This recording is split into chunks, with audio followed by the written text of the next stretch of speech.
Yung ibang sektor o ibang individual, sabagay kakaunti naman, hindi maka-move on sa ginawang pagtatanong ni Senador Rapi Tulfo, Senator Judge, tungkol doon sa kay Gina Acosta bilang hostile Miss Witness. Matapos po ang ilang araw na kanyang pagtistigo, naguluhan ng marami, pati mga senador. Kaya hindi maiwasang magtanong si Senator Tulfo ng ganon. Kung kukumpara daw si Gina, smart, average, o stupid. Yun po yung tanong. Aba, ay minamasama ng iba. Alam po ninyo, ganito yung aking observation at opinion dyan. Ang impeachment court ay malaking malaki ang pagkakaiba kaysa sa mga trial sa korte, judicial body, judicial sector. Iba yun. Doon sa korte, limitado ang impormasyon, limitado ang pagtalakay at mahigpit na pinagbabawal na live sa radyo, television ang actual trial. Dito sa impeachment, lahat pwede. Kasi mamamayang Pilipino ang complainant dito. Huwag po ninyong kalimutan kayong mga masyado kayong mareklamo. Korupsyon, betrayal of public trust ang pangunahing basihan ng impeachment issue laban sa mga impeachable official like Vice President. So dahil korupsyon at betrayal of public trust, involved talaga dyan ang mamamayang Pilipino. Dahil pinapayagang i-live sa radyo, television, social media ang coverage. Sa nakalipas na 18 araw na trial, live lahat yan. So dahil mahalagang malaman ng taong bayan ang proseso at kung ano talaga ang nangyari sa kanilang pera at bakit sila nawalan ng tiwala sa impeachable official.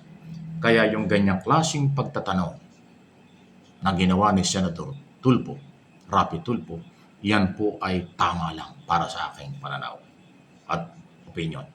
Pabor yan sa masang Pilipinong galit dahil kanila ang pera.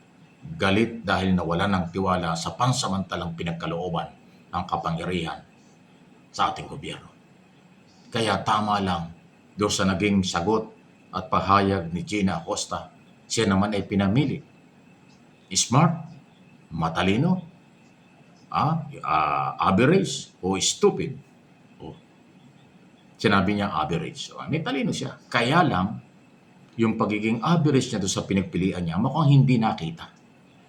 Hindi natin naramdaman. Kasi kung siya talagang average, nandun siya sa average, alam niyang mali ang paggamit ng pera, alam niya kung paano pangalagaan, alam niyang dapat pangalagaan. Kasi siya ang SDO, siya yung may pananagutan. Alam ba ninyo, dati ko na sinabi, si Gina Acosta pwedeng kasuhan ng plunder, malversation of public fund, graft corruption after trial. Siya talaga ang pwedeng makulong. Dahil sa kanya nakapangalan ng cheque, siya ang nag-withdraw ng pera. Tapos kung saan niya dinala ang pera, hindi ho katanggap-tanggap sa korte na siya inutusan lang ng Vice President kaya niya ginawa. Kasi dyan po lalabas yung lagi natin sinasabing ignorance of the law excuses no one. Maniwala po kayo. Doon papasok ang korte kapag nasa korte na ang kaso. Hindi katwirang, sorry po, hindi ko po alam na bawal yun. Hindi ko po alam na labag yun sa batas. Sumunod lang po ako sa kanya. Kalaboso ka dyan. For your information, ganun po yun. Dito sa impeachment court, dahil hindi naman ito korteng may kapangyarihan sila magpakulong. Kaya ho ini-apply yung isyong smart ka, average ka ba, o stupid, Kaya yung tanong ng Senador Judge, tama lang yun. Pabor yun sa masang Pilipino. Pabor yun sa mamamayang Pilipino. At huwag niyong kalimutan, kayong mga kritiko ng mga Tulfo at ni Senador Rapi Tulfo, yung mga yan ay pangmasang senador. Si Rapi talagang naging senador ng walang malaking political party at makinarya. Sariling kayot at sinuportahan siya ng napakarami at milyong-milyong Pilipinong kanyang nastulungan sa kanyang programa sa radyo at telebisyon. Kaya siya naging senador. Hindi siya dumikit sa malaking political party, malalaking personalidad para maging senador. Yung kanyang tinulungan at maraming Pilipino Yun ang naglagay sa kanyang posisyon. Yun ang kanyang pinapangalagaan dyan. Yan ang kanyang ah, sinabihang kanyang ipagpapatuloy ang kanyang pagtulong at paglilingkod dyan kahit siya'y senador na. Kasi yun ang kanyang pinanggalingan. Kaya yung kanyang tanong, yun ay para dun sa milyon-milyon na kanyang supporters at followers. Huwag niyo kalimutan, 30 milyon mahigit na. 32 milyon na yata ang kanyang subscribers. Milyon-milyong followers sa kanyang social media. Yun yung mga supporters, yun ang naglagay siya sa kanya kaya naging senador. Kaya yung mga kritiko, nagmamagaling lang kayo. O baka nga may halong inggit lang kayo kay Senator Rapi Tulfo. Huwag niyong mamaliin, senador yun eh. Alam niya ang kanyang ginagawa. Alam niya kung ano yung meron. Yun po yun. Malinaw na malinaw yan. Kaya dapat po ay intindihin at alamin. Ano nga ba yan? Isang issue kong national. Okay? Maging maingat din, maging marunong din po ang ating mga kababayan sa mga pag-oobserba. Hindi naman tayo nagmamagaling, hindi ko naman kayo tinuturuan. May mga pinanghuhugutan ng lahat ng bagay. Pero hindi ko sinabing tumigil kayo o mali kayo. Karapatan yung magbigay ng sariling opinion, interpretation at analysis sa ganito mga bagay-bagay. Yan po yan. Ako naman, bilang political blogger, nakatutok sa impeachment trial, tayo ay kasama sa mga complainant dahil people's money ang pinag-uusapan at kapangyarihan itong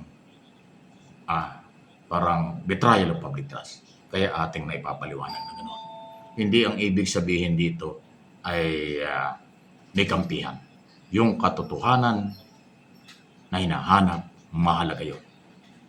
Okay? Kaya't maging maingat lang po. Magpatuloy tayo sa pag-oobserba, pagmamonitor, pagbabantay sa isyong ito. Marami tayong malalaman. Basta ibukas lang natin ang ating kaisipan. Pagka kasi naging sarado ang kaisipan natin, nasasabihin nyo kaagad, politika lang ito, harassment lang ito, wala ito, ay kalokohan yan. Hindi tama yun. Okay? Mahalaga may nasa proseso.